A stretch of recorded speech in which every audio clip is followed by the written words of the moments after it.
Hello, Rita. Hi, Pam. Hello, everyone. It is the time again of the week of our midday musing. Welcome. I believe this is our sixth episode, and we've been together for 6 weeks now, and that's Wow. amazing. Thank you, everyone, for all your comments, encouragements, and likes. And we really feel encouraged. I appreciate all the messages that you've sent us, just encouraging us. And this has been really good. The Yeah. past few weeks, we were talking about leadership and habits, right? So I believe we'll continue talking about habits. Okay. But, there's so many habits we need to talk about. I know Right. last week we talked about the power of encouragement, daily giving encouragement to people. So I was wondering today we could talk about the habit of practicing everyday gratitude. What Okay. do you think? Yeah, I think gratitude is a great daily habit. Yeah, and I think we can never have less of it. So why don't you, the research scholar, go ahead and tell us the definition for gratitude? Okay. Well, in one of my classes, I'm actually teaching from this book, Living into Community, and it talks about four different practices that a healthy community has. And guess what? The first one is grateful hearts. So I'm Okay, going to get the definition from Christine Pohl. Okay. tell us. He says the word gratitude comes from the Latin gratia. I don't know if that's how you pronounce it in Latin, but which means grace or graciousness. So the Greek grace, charis, and thankfulness, thanksgiving or gratitude share the same root. So what she says is God is the essence of grace. Mm-hmm. And when we're connected with God's grace, gratitude just overflows. So it's together. You Right. Wow, yeah. that's amazing. Yeah. To hear, I know that lots of people talk about gratitude these days, and many of the successful leaders, I believe, actually practice. It's almost like a secret weapon to have Yeah. because it's so much of science, research, and just even ancient wisdom and Sure. scriptures that talk about this practice of gratitude, right? And how practicing gratitude is what will keep you joyful and happy and having a sense of wellness around you. Right. What would you say as leaders, since we're talking about leadership, is the opposite of gratitude? Like what kills the gratitude? It's something called entitlement. Mm, Yeah, which is quite interesting, you know. yes. And what would you say the definition for entitlement? Okay, so I'll just quote it from her book. Okay. She says, while there is a healthy interpretation of entitlement that is tied to a sense of dignity and equality, when it's exaggerated, it brings continual dissatisfaction and an inability to be thankful for anything. So what she's saying is when you feel entitled, obviously there's, good entitlement where you have your own dignity and you feel entitlement for people to treat you a certain way, fine. But when it's exaggerated, then it kills the ability to be grateful. So I think that is one opposing force against us being grateful.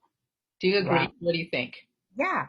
I mean, I think it's a fine line though, because this term entitlement, even though it has some positive aspects to it, like you said, it gives you the dignity and but if you overuse it or exaggerate it, Yeah. then you actually become ungrateful, or it's the opposite of gratitude, right? Because it kills gratitude. Yeah. And so I believe as leaders, I don't know, what are some things I'm thinking that would go against us? How can we know the difference between feeling entitled Hmm. and then practicing gratitude? There's a scripture that talks about how we have to be grateful always, give Hmm. Yeah. thanks in all circumstances. Yes. And that was a lesson that God taught me when I was a missionary in India. And I know both of us had a chance to serve the churches in India. And I That's right. remember going to India, and I grew up in Chicago, so I've never had a power outage for just every single day. I hadn't experienced that we don't get water 24 hours. Right. hot and cold water at choice. Yeah. So when I went to India, I felt I had that as a basic right. I thought that's my right to have water and power. And I Right. remember in my first house, the power just went off randomly, and I had an electric stove, and I could not get my morning coffee. And I remember this sister walking in, and she was like, why are you so sad?"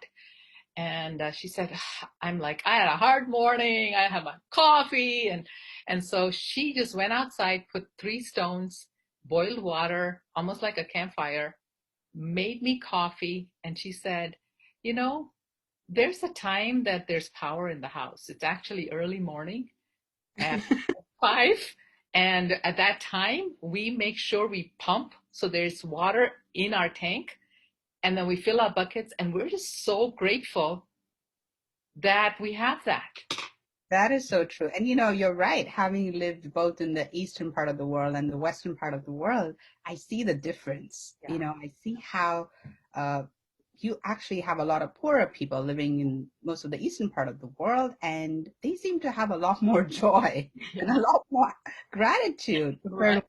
to us here Yeah. who get used to all of these things. It reminds me of that quote from Brené Brown. It says that what separates privilege from entitlement is gratitude.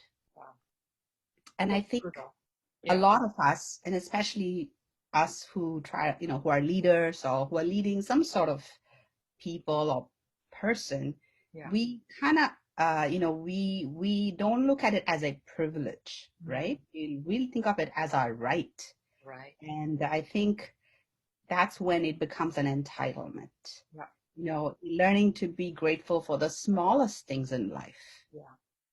I think I know the science has backed now. It says that, there's a saying that when you practice gratitude, Hmm. there's the brain chemicals, dopamine and serotonin. These are neurotransmitters, right? And they are the ones who are responsible for keeping you happy and joyful. Yeah. And so the more you practice gratitude, Yeah. I believe the more happy and peaceful you can be. Like, how would it look like if you have to practice it every day? Yeah. I think if you tell me what is the biggest lesson you learned from living as a missionary, Hmm. I would sum it up to gratitude. God's grace to us is just so amazing. So for me, a daily practice is, do we connect with God's grace? Mm, Like for me, as I mentioned in other previous episodes, just that whole morning practice of sitting down and writing down, what am I really grateful for? And then another practice that my husband and I just started is, even before we go to bed, looking through every experience that day and being grateful for the people in mm, our lives. And even if they shared something, really intimate, we're so grateful for that, because they allowed us into their world.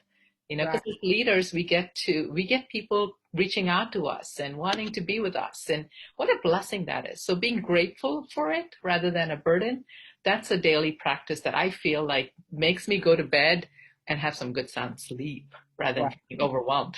And it is scientifically proved that people who are grateful actually sleep better. I, Uh, I totally agree with that. restful. Rather than sleeping with all the burdens of people. That's right. But you're right. As leaders, people trust us. Yeah. They have entrusted us with their secrets or their sadness or their happiness or just their lives, right? And we hold space for so many people every single day without even realizing it is a privilege that we can Yeah. do that. Yeah. And especially if you've been a leader for a long time, you get so used to that Yep. that you think that it's almost your right. Like people will have to, I'm so awesome that you just have to come to me. Or Yeah. we don't look at it as, yeah, we don't look at it as, wow, it's such a blessing that, Yeah. God can actually use me that way, Right. right? See, for me, I think, that passage that the scripture talks about gratitude, how does gratitude feel like? It's like an overflow. Mm, yeah. I think is it Psalms 23 that talks about Talking uh about when the Lord anoints your head with oil and my cup overflows. that's it. Yes. So I think if we can use that as a reference point in our lives, Yeah. if our cup is overflowing, like you talked about grace, we are so grateful for even the little things like hot water Yeah. or, power, like regular power. Like I speak to my mom every week and she has 5 power cuts in a day. Oh, And so yeah. Yeah.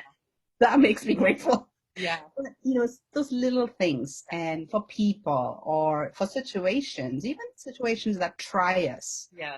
I believe we can actually function from that level of overflow. Yep. And Yep. then I believe that will actually keep us happy as people. Absolutely. Because a cup that is overflowing feels better Yeah. compared to a cup that is empty Yeah. or even half full. Yeah. So true. And So true. So I think that's a great topic you picked today, just the daily habit of gratitude. So, Rita, what do you think our takeaway is? one of the habits that I think maybe we're already doing it, and it's something that we can actually include if we're not doing it, is creating a time to practice daily gratitude, Yep. right? I know that you said you write things down. I don't always write things down. So what I do is before I go to bed, I think of 3 things that I'm grateful for, right? So having a practice every single day, try it. If you haven't tried it, if you're around people or if people think you're grumpy or you're unhappy or you're sad or you're too strict or whatever, try practicing gratitude Yeah. even for the littlest of things, right? And I think that's a good challenge. And I think that's a good takeaway because most successful people Yeah. or leaders practice daily gratitude. And I believe that is the key for us to be effective and, evolving leaders and happy leaders. Because at the end of the day, who wants to follow an unhappy leader? So true. That's so true. So gratitude is a secret, huh? It is a secret. And I want to follow. I'm not very good at it, but I've learned in the past few years, ever since I got sick, it taught me to be grateful for even the littlest things. And so I try to practice it now. And I know I still need to go a long way in Yeah. making sure it's consistent, but Yeah. I've realized now the value of it. So I'm glad that, we through these little talks can add value to our viewers and all those awesome leaders out there. If Yeah. any of you guys have some incredible ideas on how you practice this daily gratitude, please let us know, write on the comments so we can all learn from each other because That's I believe this is such a great habit to cultivate and to continue if we want to be effective people in our lives. sounds good. Sounds like a plan. So we will sign off and I will see you next Monday. Next Monday, that's right. Okay. Okay, bye everyone.